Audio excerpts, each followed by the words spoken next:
2019 సార్వత్రిక ఎన్నికలకు ముందే 4 నెలల ముందే ముఖ్యమంత్రి చంద్రబాబు నాయుడు చేతులెత్తేశాడు.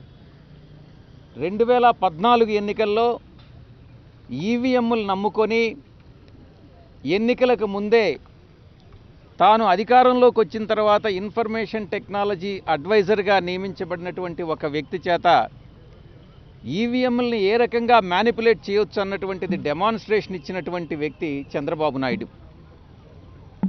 ఆ ఈవీఎంలు నమ్ముకొని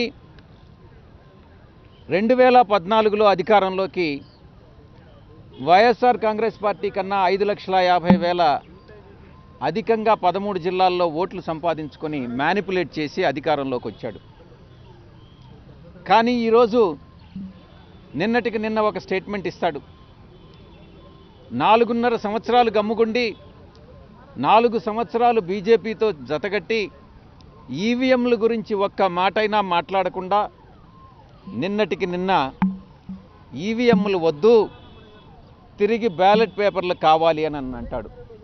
ఎందుకోనంటే ఈరోజు తను బీజేపీతో జతగట్టలేదు కాబట్టి బీజేపీ తనను ఎక్కడో ఈవీఎంలను మ్యానిపులేట్ చేసేటటువంటి అవకాశం కల్పించదోనన్నటువంటి ఉద్దేశంతో తను అధికారంలోకి రాలేకపోతానేమోనన్నటువంటి భయంతో ఈరోజు ఈవీఎంలొద్దు, ఈవీఎంలు తనని రక్షించలేవు అన్నటువంటి ఒక దురుద్దేశంతో ఈరోజు ఆయన మాట్లాడుతూ ఉన్నాడు. అంటే ఎన్నికలకు 4-5 నెలల ముందే తన ఓటమిని ఒప్పుకొన్నట్లు అన్నటువంటిది చాలా స్పష్టంగా తెలుస్తూ ఉంది. ఇక నిన్న మొన్న 2 రోజులు ఆంధ్ర రాష్ట్రాన్ని తుఫాను అతలాకుతలం చేసింది. ఆ తుఫాను వచ్చినా కూడా ప్రజలందరూ కూడా ఇబ్బందులకు గురవుతున్నప్పటికీ కూడా తనకు ప్రమాణ స్వీకారాలు విహారయాత్రలే ముఖ్యమన్నటువంటి ఉద్దేశంతో మధ్యప్రదేశ్, రాజస్థాన్, తమిళనాడులందరికీ వెళ్ళి కాలయాపన చేసి రావడం జరిగింది.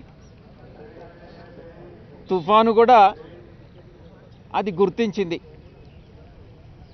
ఆల్మోస్ట్ ఆంధ్ర తీరానికి వచ్చినట్లే వచ్చి ఈ యొక్క శనిపుత్రుడైనటువంటి చంద్రబాబు నాయుడు ఆంధ్రాలో లేడు అని చెప్పి తెలుసుకొని వెనక్కి వెళ్ళిపోయింది. ఈ యొక్క చంద్రబాబు నాయుడు ఎప్పుడైతే రాష్ట్రంలో అడుగుపెట్టాడో, మధ్యప్రదేశ్ నుంచో రాజస్థాన్ నుంచో కార్యక్రమాలు పూర్తి చేసుకొని తిరిగి వచ్చాడో, తుఫాను కూడా మళ్ళీ తిరిగి వెనక్కి వచ్చేసింది, ఆంధ్ర తీరాన్ని దాటింది. అంటే ఎంత దురదృష్ట జాతకుడు, నష్టజాతకుడైనటువంటి వ్యక్తిని ఆంధ్ర రాష్ట్ర ప్రజలు ముఖ్యమంత్రిగా ఎన్నుకొని రాష్ట్రానికి తీవ్రమైనటువంటి నష్టాన్ని గురి చేస్తున్నారో మనకు చాలా స్పష్టంగా తెలుస్తూ ఉంది. ఇవన్నీ కూడా ప్రజలు గుర్తించారు. రాబోయేటటువంటి ఎన్నికల్లో బుద్ధి చెప్పేదానికి చాలా రెడీగా ఉన్నారు. ఎప్పుడెప్పుడు ఎన్నికలు వస్తాయానని ఎదురు చూస్తూ ఉన్నారు. తనకు చిత్తశుద్ధి లేదు, ఆంధ్ర రాష్ట్రానికి ప్రత్యేక హోదా సాధించే విషయంలో తనకు చిత్తశుద్ధి లేదన్నటువంటిది తెలుగుదేశం పార్టీ పార్లమెంటు సభ్యులు రుజువు చేస్తూ ఉన్నారు. రాజ్యసభలో తెలుగుదేశం పార్లమెంటరీ పార్టీ నాయకుడు కానీ, సుజనా చౌదరి, సీఎం రమేష్ ఎవ్వరు కూడా ప్రొటెస్ట్ చేయట్లేదు. స్పెషల్ కేటగిరీ స్టేటస్ అనేది డిమాండ్ చేయట్లేదు. అసలు వాళ్ళు సభకే రావట్లేదు. ఒక్క వైఎస్ఆర్ కాంగ్రెస్ పార్టీ మాత్రమే పోడియం దగ్గరికి వెళ్ళి ఈ యొక్క పోరాటాన్ని కొనసాగిస్తూ ఉంది.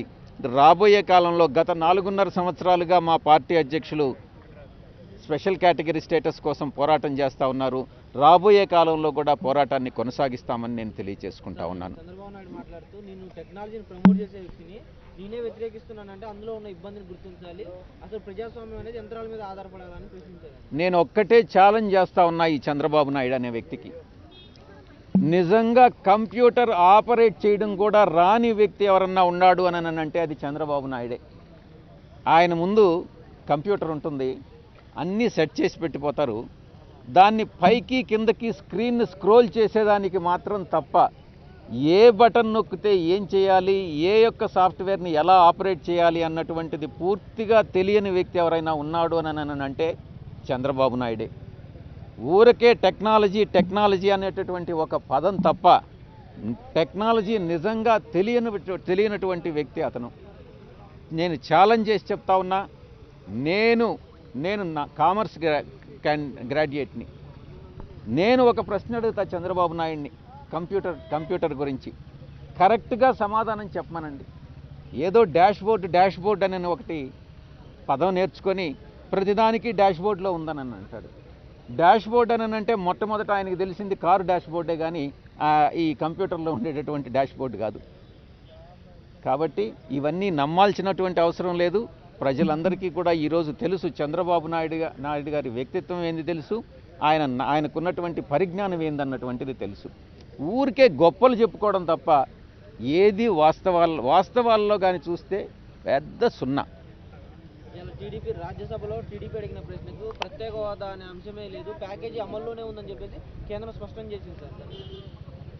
కేంద్రం ప్యాకేజీ అమల్లో ఉంది అని స్పష్టం చేస్తే దానికి చంద్రబాబు నాయుడు గతంలో ఒప్పుకుంటే ప్యాకేజీలో ఎంత డబ్బులు వచ్చాయి? ఊరికే అమల్లో ఉంటే సరిపోతుందా? ఈరోజు చంద్రబాబు నాయుడు చేసినటువంటి నిర్వాహకం వల్ల అటు ప్యాకేజీ పోయింది, ఇటు ప్రత్యేక హోదా పోయింది. రెంటికి చెడ్డ రేవడిలాగా ఆంధ్ర రాష్ట్రం తయారైంది. ఇది పూర్తిగా చంద్రబాబు నాయుడు అసమర్థతే. కేంద్ర ప్రభుత్వం యొక్క చిన్న చూపు ఆంధ్ర రాష్ట్రం పట్ల ఏదైతే చేస్తూ ఉన్నారో దీనివల్ల చాలా స్పష్టంగా అర్థమవుతూ ఉంది. మరొక విషయం చెప్తా ఉన్నా, నిన్నటికి నిన్న పోలవరం పైన నేను రాజ్యసభలో వేసినటువంటి ప్రశ్నకు మంత్రి గారు సమాధానం లిఖితపూర్వకంగా ఇచ్చారు. పోలవరంలో అన్యాయం జరిగింది, అక్రమాలు జరిగాయి, అవినీతికి పాల్పడ్డారన్నటువంటి విషయం చాలా స్పష్టంగా చెప్పడం జరిగింది. ప్రాజెక్టు కాస్ట్ని పెంచేశారు. ఉన్నటువంటి ఎవరైతే నిరాశ్రయులయ్యారో, ఎవరైతే ప్రజలు నిరాశ్రయులయ్యారో వాళ్ళల్లో లక్షల మందిలో ఉంటే కొన్ని వేల మందికి మాత్రమే వాళ్ళకి పరిహారం చెల్లించడం జరిగింది. వాళ్ళకి రావాల్సినటువంటి సొమ్మంతా చంద్రబాబు నాయుడు జేబుల్లో పోయింది. పూర్తిగా పనులు జరగట్లేదు. ఈ నేపథ్యంలో ఎవరైతే అవినీతికి పాల్పడ్డారో ఆ అవినీతి సొమ్మంతా కూడా బయట కక్కిస్తాం. జగన్మోహన్ రెడ్డి గారు అధికారంలోకి రాగానే ఎవరైతే అధికార దుర్వినియోగానికి పాల్పడ్డారో వారందరూ కూడా జైలు ఊచలు లెక్క పెట్టుకోవాల్సినటువంటి ఆవశ్యకత వస్తుంది అన్నటువంటి విషయాన్ని తెలియజేస్తాం. గతంలో టిట్లీ తుఫాన్, ఇప్పుడు పెతాయి తుఫాన్, ఈ నష్టాల వల్ల కేంద్రాన్ని మీరు నిలదీస్తున్నారు. అసలు ముఖ్యమంత్రికే ఆసక్తి లేదు. పెతాయి తుఫాన్ వస్తే ఆయన రాజస్థాను మధ్యప్రదేశ్ వెళ్ళాడు. సరే, నేను చెప్పాను కదా, పెతాయి తుఫాన్ కూడా వెనక్కి వెళ్ళిపోయింది. కానీ తిరిగి మళ్ళీ శనిపుత్రుడు వచ్చాడని మళ్ళీ వచ్చి అటాక్ చేసింది. కేంద్రాన్ని మేము నిలదీస్తూ ఉన్నాం. ఆంధ్ర రాష్ట్రంలో ఏ ప్రభుత్వం అధికారంలో ఉన్నా ప్రజల శ్రేయస్సే వైఎస్ఆర్ కాంగ్రెస్ పార్టీకి ముఖ్యం. ప్రజా ప్రయోజనాలను దృష్టిలో పెట్టుకొని మొత్తం కంప్లీట్గా ఏదైతే పరిహారం చెల్లించాల్సినో ప్రతి ఒక్కరికి ఆస్తి నష్టం కానీ ప్రాణ నష్టం కానీ ఎక్కడ జరిగినా కూడా కేంద్ర ప్రభుత్వం ముందుకు రావాలని మేము నిలదీస్తూ ఉన్నాం.